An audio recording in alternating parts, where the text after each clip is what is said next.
Hello and welcome to the lesson. Today we are going to study the audit of cooperative societies, commonly known as Saccos. Now, candidates, the audit of cooperative societies, also known as the savings and credit cooperative organizations, involves the specific considerations due to their unique characteristics and regulatory requirements. In our today's lesson, we are going to study some of the key points to consider in the audit of Saccos. And the first key point to consider is regulatory compliance. Regulatory compliance.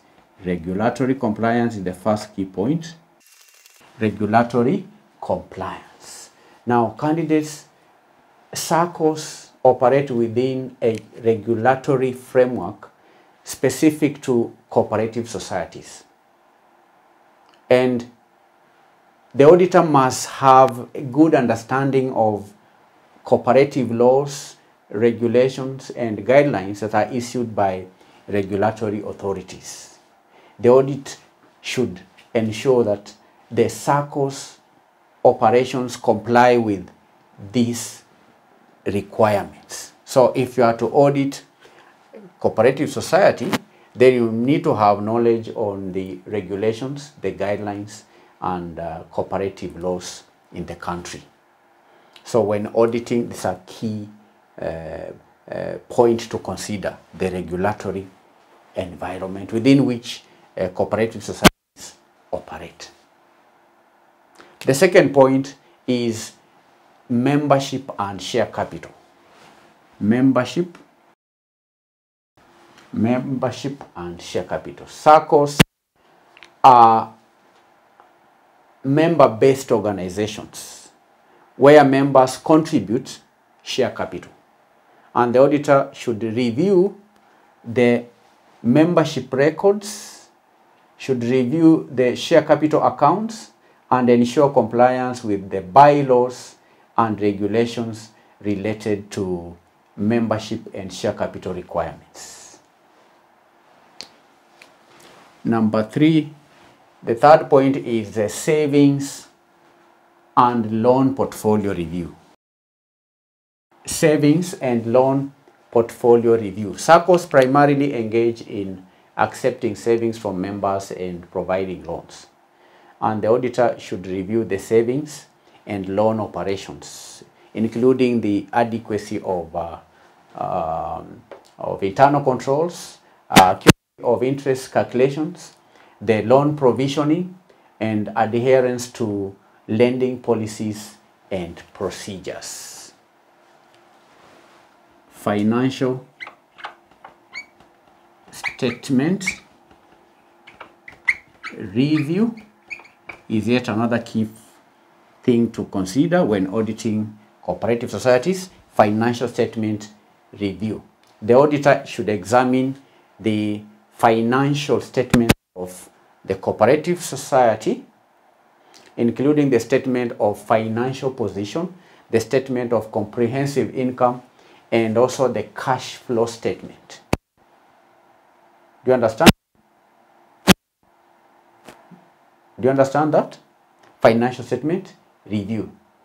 The auditor should verify the accuracy of the financial information, should assess the appropriateness of accounting policies and accuracy of and ensure that compliance with applicable accounting standards and regulatory requirements. Should review the financial statements. Financial statement review. 5, internal control evaluation. Internal control evaluation is a key point, and it's only not key to audit of cooperative societies, but you remember when you are looking at the audit of banks and non-banking financial institutions, we saw that this is an important factor, including the audit of insurance, general insurance companies. Internal control evaluation. The auditor here evaluates the effectiveness of the Saccos, the internal controls, the Saccos internal controls, and particularly those related to financial transactions, those related to cash handling, loan disbursements, cash handling, loan disbursements, member record keeping, and so on. And this includes the internal control evaluation includes assessing the control environment, assessing the risks, the risk processes, what we call risk assessment processes. It also, internal control evaluation also includes assessing the information systems, also assessing the monitoring activities. Internal control evaluation. Number 6 is to do with the principles of to do with cooperative principles. Let me say compliance. Let me say compliance with cooperative principles. Compliance with cooperative principles. When auditing, the auditor should check the society's compliance with cooperative principles, because cooperative societies are guided by a set of principles that promote democratic membership control, the members' participation, social responsibility, and so on. So the auditor should assess the Saccos compliance with these cooperative principles and any specific requirements that is set out in the cooperative bylaws. 7, regulatory reporting. Just like the banks, just like the insurance companies, cooperative societies are required to submit periodic reports to the relevant regulatory authorities, such as the central bank and so on.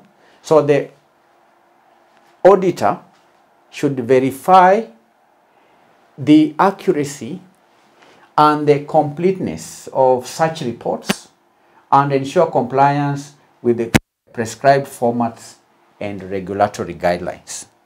So cooperative societies are required to submit periodic reports, and these reports must be submitted in a standardized format and guideline. So when auditing such an organization, the auditor should check whether the society complied, whether the society submitted the reports, and if the reports were they submitted in accordance with the prescribed formats and regulatory guidelines? So that should be done when auditing cooperative societies. Okay? Regulatory reporting. And candidates, it's important for auditors conducting audits of cooperative societies to have a good understanding of cooperative principles, as we had said earlier. Cooperative principles. Then there is, after that, having checked if the company has complied with cooperative principles and the auditor has checked regulatory reporting, if the company has complied, then the auditor can then generate an audit report. Number 8, reporting and disclosures. Reporting and disclosures. The auditor provides an opinion here on the financial statements of the cooperative society. When reporting, the auditor is supposed to give an opinion on the financial statements of the cooperative society, highlighting any material misstatements or non-compliance with regulatory requirements. And the auditor's report may also include additional disclosures. Other than just the opinion, the auditor can include additional disclosures required by regulatory accounting and auditing standards. So that's reporting and disclosures. So these are important points to consider when auditing cooperative societies. Number one, regulatory compliance. Number two, membership and share capital. Number three, savings and loan portfolio review. Number four, financial statement review. Number five, internal control evaluation. Number six, compliance with cooperative principles. Then number seven, we have regulatory reporting. And lastly, reporting and disclosures. Reporting and disclosures. And candidates is important when auditing cooperative societies to note that the auditor who conducts an audit of the statements of cooperative societies, such an auditor should have good understanding, first of all, of cooperative principles, should have good understanding of cooperative laws and regulations. The auditors should also keep up to date with changes in regulatory environment. They should keep up to date with the industry practices that may impact the audit approach and procedures. Additionally, when auditing cooperative societies, an auditor should have knowledge of the unique risks and challenges faced by cooperative societies, such as the loan portfolio management, such as risk associated with the member governance, and so on. All that knowledge is essential in conducting an effective and efficient audit of cooperative societies. And that will mark the end of our today's lesson. Just to remind you, we are studying the topic audit, evaluation and reviews, and we are looking at the audit of companies. We've so far done the audit of consolidated financial statements. We've looked at the audit of banks and non-banking financial institutions. We covered the audit of general insurance companies. Today, we have highlighted the key points to note when auditing cooperative societies. In our next lesson, we are going to study audit under taxation laws. Thank you. God bless you. Bye-bye.